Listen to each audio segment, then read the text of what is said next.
Alright everybody, we are here at the MOF CashBack Countdown. Now, we are going to now do a countdown for every single event.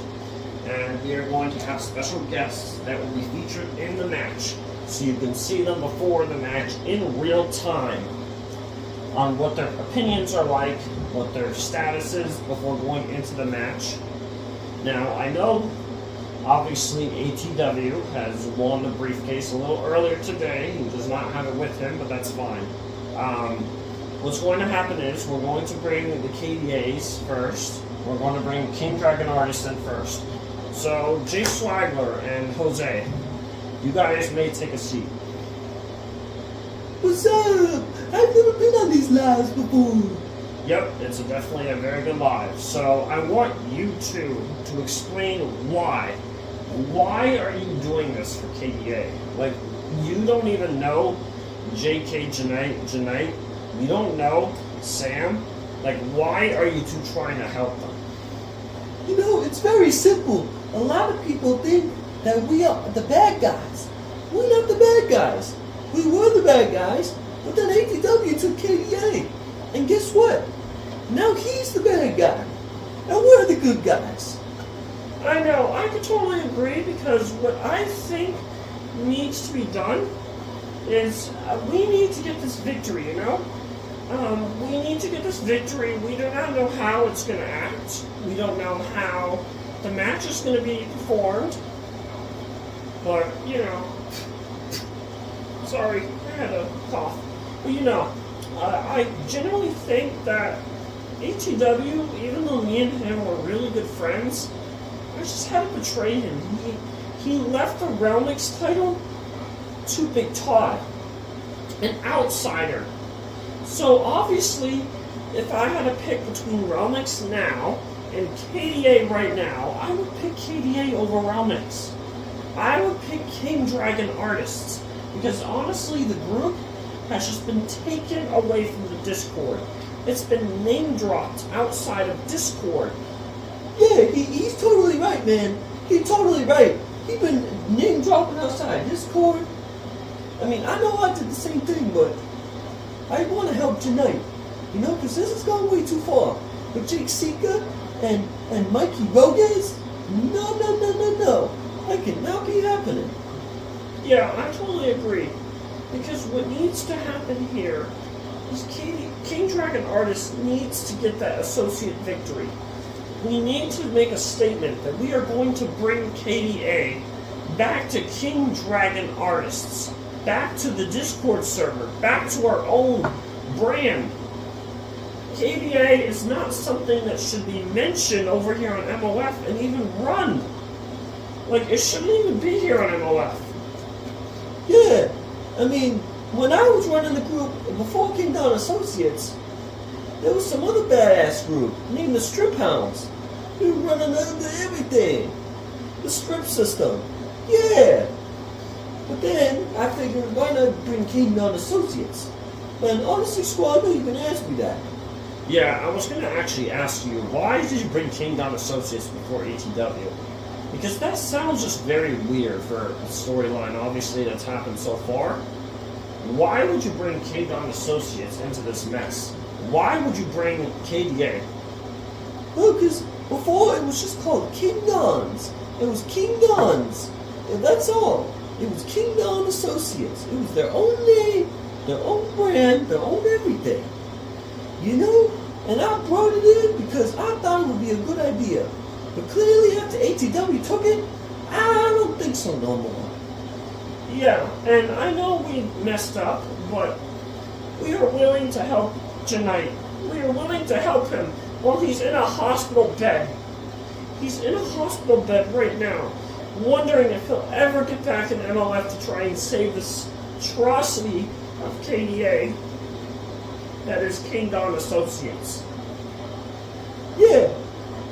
So, my question for you two, is what are you both going to do if CountDown Associates manages to get the victory? Because you know you guys are a little outnumbered here. You got you two, obviously, you got and ATW, you got Mikey Roguez on ringside, and then you got Jake Sika. So what are your opinions about that? let's just say hypothetically, what are you two gonna do? You know what we're gonna do? Yeah, we may take a loss. Yeah, we'll take a loss. I'll let you explain, Jay Swagler. But yeah, if we take a loss, that's okay too. Because honestly, the only thing I care about is getting back that KDA ownership deeds and bringing them to Janae, where it rightfully belongs. And we're willing to do whatever it takes. Because think about it, even though we lose the match, at least technically, we have the KDA ownership deeds. We can take them from HW, and we can make sure we take them. Yeah, I totally agree with Jay Swagler. We can easily just take the KDA beads when we attack ATW the way he did to us, and then take it right back to where it belongs. And JK tonight will be so happy with me, and maybe he'll even promote me. Yeah. Okay, so I have a couple of other questions for you before we invite ATW and Jake Sika in here. What are your concerns about the match? Because I know, like this is like a very terrifying KDA. This is a very terrifying CountDown Associates that you have never seen before. They have literally like destroyed everyone. They've assaulted people like Samuel, Ralph Ross. They've assaulted Oxford, Janite, and many others. So, are you afraid the same thing's going to happen to you guys? No. We ain't afraid. We ain't afraid of nobody. Because we're some of the best fighters here in MOF.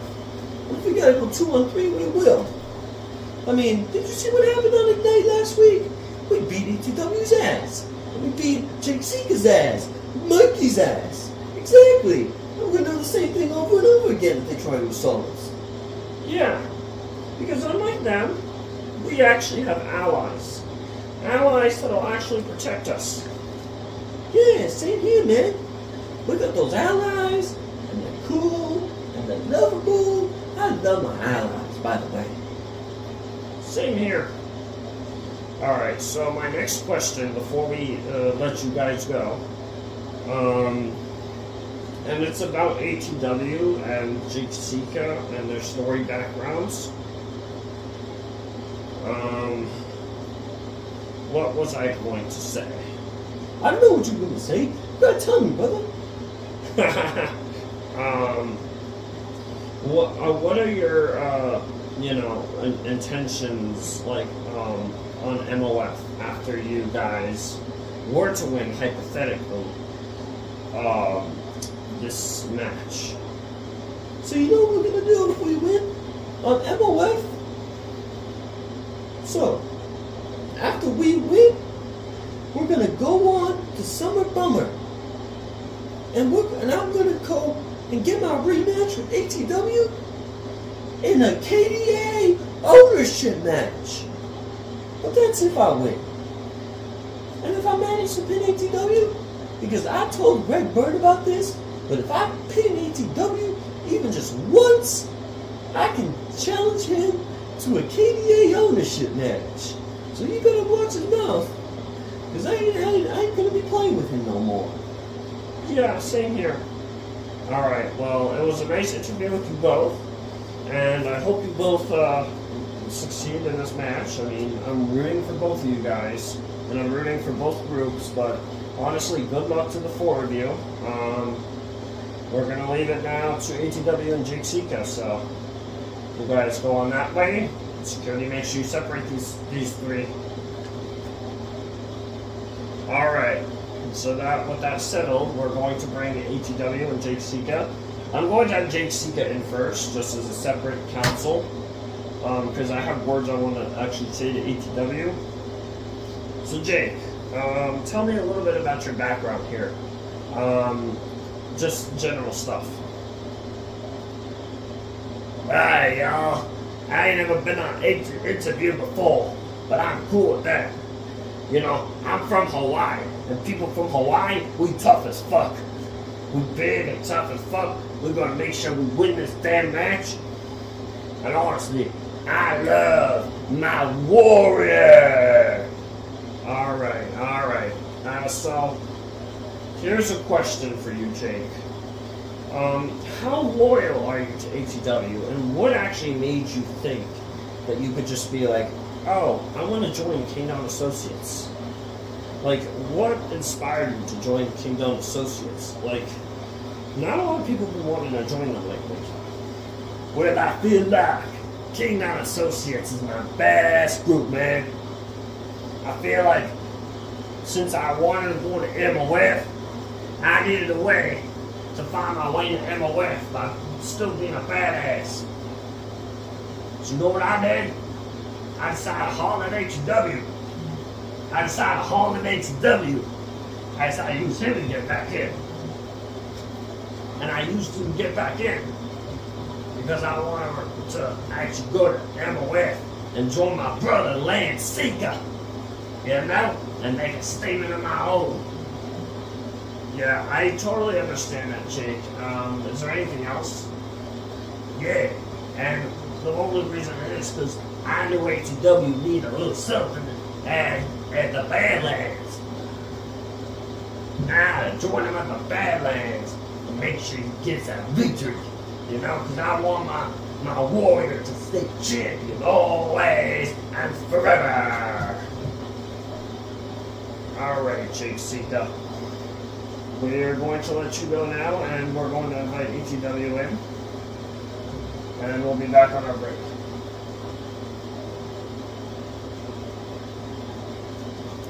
Alright, we're back on the countdown. So ATW, can you come in, please? What's up, squaw? I know you're gonna be a little more quiet with me, but that's okay.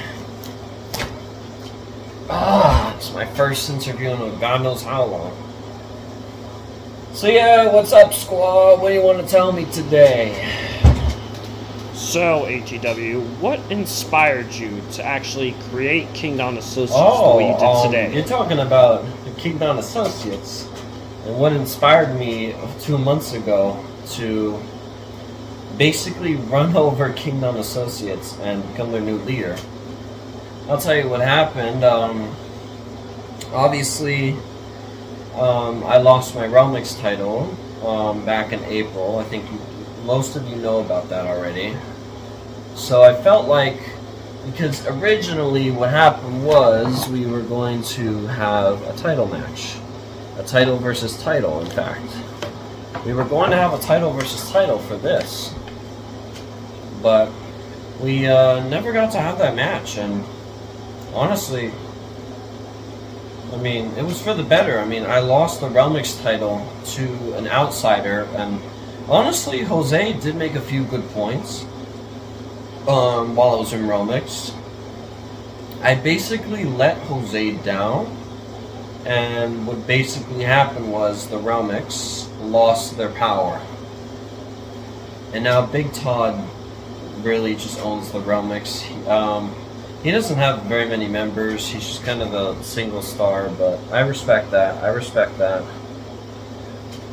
But yeah, we lost the Realmix, so it was just a KDA title match, and Greg Byrne turned into just a single title match. Obviously, I was the better man in this situation, and then I went on to add members afterwards. Mikey Roguez interfered with the clash to help me even win this in the first place. Then at the Badlands, I brought Jake Sika in, and Jake Sika, my boy over here, has been doing a great job at being my personal enforcer. So, what inspired you to actually make Jake Sika the enforcer? I know a lot of rumors on the internet have actually explained about that. Yeah, you're right, Squaw. About over a year ago, and I'm going to mention Jeffrey, or JK Janite over here. I was his personal enforcer in KDA, in King Dragon Artists, not King Don's. I was his personal enforcer. I made sure that, as an admin and an enforcer to Jeffrey, that I made sure that his ownership was not jeopardized, I made sure that the server was all following their rules. So yeah, I have experience with being an enforcer. There's no doubt about that, Squaw. I've always been a good enforcer. But then what happened was Jeffrey betrayed me. He betrayed me. He basically kicked me out for some dumb stupidity that I did not even cause. And honestly, I mean, it's kind of his fault that the CountDown Associates is even in this situation right now. So what happened was, after a year, I guess, of course, Jay Swagler made CountDown Associates, as he said over here. And yeah, you're right, Jay Swagler. It kind of was a bad idea. So he made CountDowns. I took over, and now I run my mouth about KDA all the time. So, you know, and now this is kind of just a little bit of payback for what he did back last year. So honestly, he's got his lick, I got my lick, and we're all good. So any more questions? So my question here is, what inspired you to join MOF? What inspired you to come over to the brand? So why did I join MOF? I joined MOF mainly because I feel like after I left Vibe, I felt like MOF was just my home. And when I was crying to myself thinking, I left Vibe,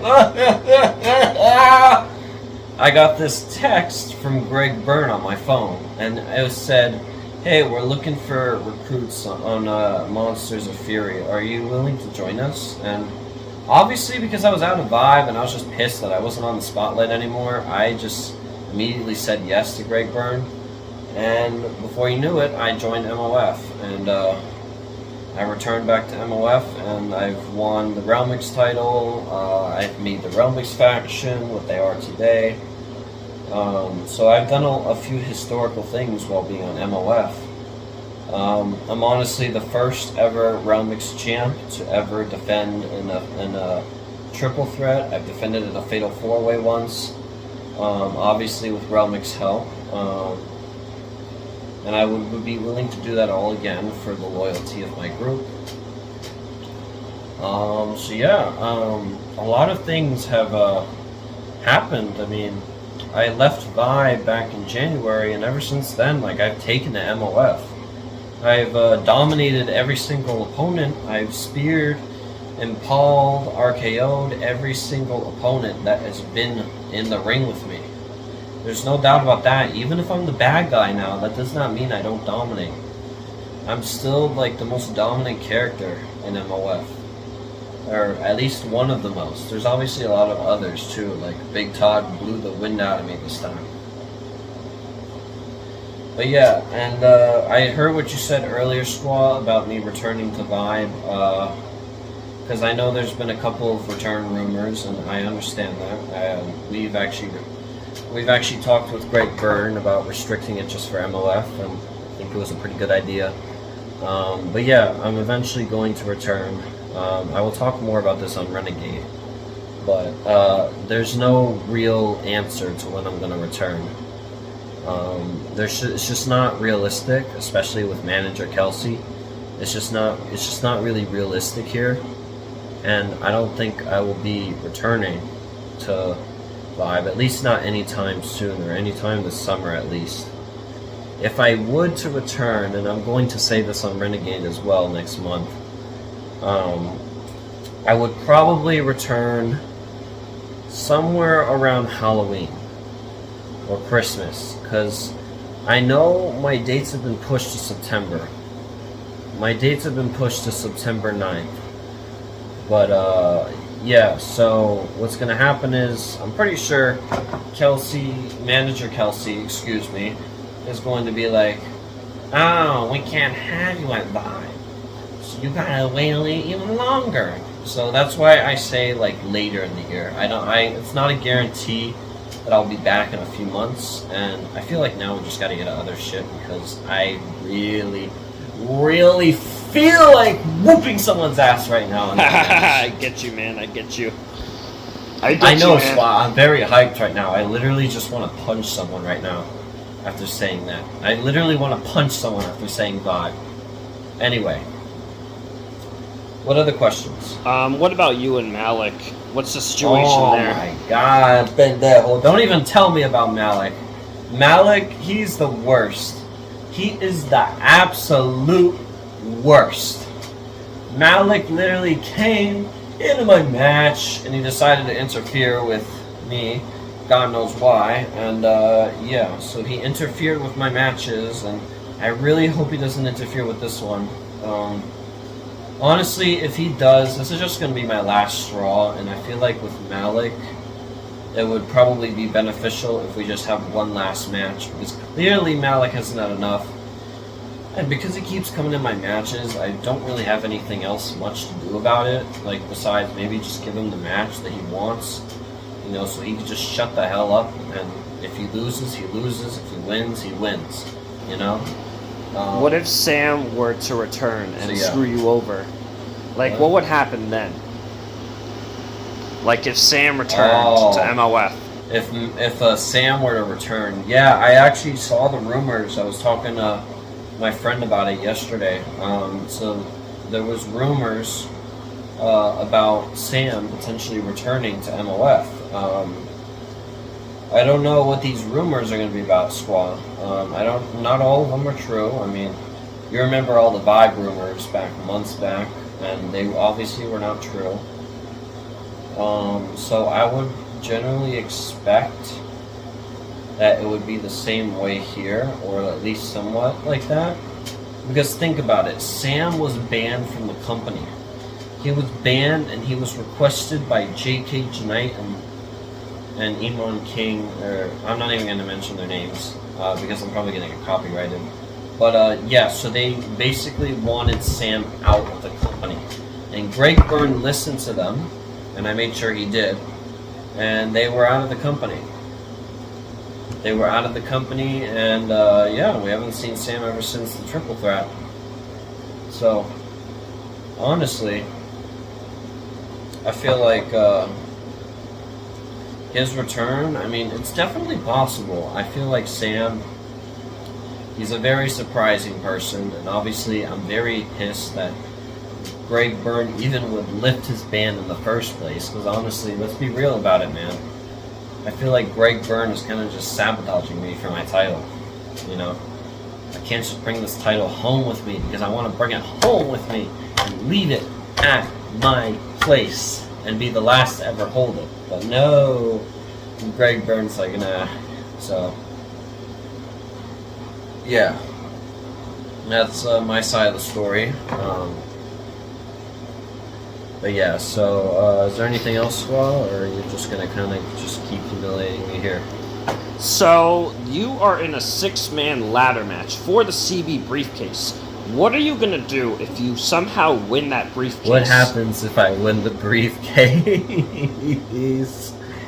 What happens if I win the briefcase, you say, Squaw? Honestly, I don't even know what's going to happen, to be honest. I feel like if I manage to somehow snag that briefcase, which obviously I already did a little earlier today for the countdown, and I don't have the briefcase with me because it's still being customized. But yeah, what I'm going to do is I think what's going to happen is I'm going to try and cash in later tonight. I might not be successful, I might, or might not, but if I do, then I guess I'll just say that I finished my story, you know, and I'll accept that I'm eventually going to leave MLF when I lose the title. I won't be featured, I won't be able to win another title. If I come back to MLF, it'll probably be as a WWE star. I feel like my journey on MLF has just been wonderful. It's been a little over a year now, and I've really enjoyed it. I really have. But yeah, if I cash in, it's either going to be on my former Realmix title, or it's going to be on a world title. Because I feel like the world title is what makes stories finished. So what I'm going to do is I'm going to attempt cash in at CashBack 2025. If I don't win, that is okay. Because what's going to happen is I'm going to wait for months until they least expect it. Kind of the way Damian Priest did at Money in the Bank. He waited months and months, and I feel like I'm going to use a similar method here, and I'm just going to wait it out. Because when the champions least expect it, I'm just going to run in with my KDA entrance and cash in on them. You know, and then after that, before you know it, I will be world champion. I will be world champion, you know, for the first time ever, and yeah, it'll be a pretty interesting run, I guess. And what's sad and heartbreaking about this is if I win the world champion, I finish my story infinitely. Once I lose the world title, which hopefully I won't, because I will have KD8 by my side for, you know, a long time, I will pretty much be okay, you know. I will be world champion for a long time. You know how long I held the Endurance Champ squad? It was a long time. I held it for 4+ years, and I've had quite a few opponents throughout those years too. And none of them were able to have the endurance that I had. All thanks to my dad, of course, and my mother. But we'll save that for another day, squad. I'll talk about them more on Renegade, since we're probably gonna have our episode in August. I can't wait till Renegade comes. But yeah, I think we're over time now, squad. Yeah, you're right. You may be excused now. Okay. We're going to address This is a nice by interview. ourselves. Yes, it was. Yes, very nice interview, ACW. Thank you for joining me on this wonderful interview. We are now going to shake it back to Book over here. Me and Book are going to address what's going to happen. So yeah, what's gonna happen is we're gonna have a couple of matches on CashBack, some not featured, some featured. We're gonna have the Tap X champions. We're gonna have the Tap X match between Ron Kobe and Ralph Ross.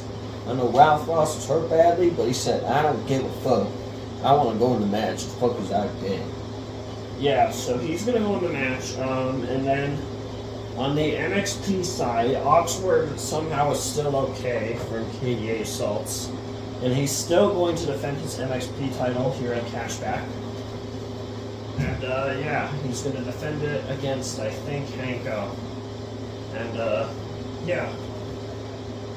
Then we're going to have the Relmix title defense. Not going to be featured, obviously. I'm sorry to say the Relmix will be featured this time. So at Cashback, probably after the KDA match, we will have the Relmix and the World Champion matches featured. It'll be Big Todd and I think Todd Winkler, his little brother. He's giving his little brother a chance to win the title. That's cool. And oh, sorry for the background noise. We have a lot of fireworks and planes going on here. But yeah, the world title match between Oris Salava and Ray Silva is going to happen as well later tonight. And we're pretty much going to have a full-on battle of the titles. So yeah, it pretty much just stayed there. The MOF tag team titles will not be defended. The tag team champs are on vacation, so they will not be here for a while. They will be back for Summer Bummer. We do not know what their opponents are like. Maybe KDA will step up. And then, yeah, we got our KDA tag match. Yeah, we got the KDA tag match. KDA tag match. It's the W versus Jake Seagull versus Jay Swagger, Jose. Yep, basically CountDown Associates versus King Dragon Artists for I guess custody of the Associates, and just to score a point for the final war, you know, which will probably be a Who's Bath or somewhere after that, you know. Yeah, and yeah, we're all here, crowd. Come on, crowd, say something. Yeah. We're all here at CashBack, and we are just waiting for the final countdown. And we are streaming live.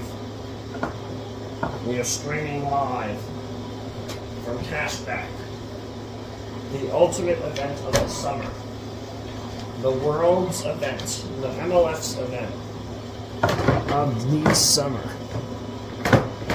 And we are going to see you guys at CashBack. So I'm going to take it to CashBack officials, and we are going to get this thing started.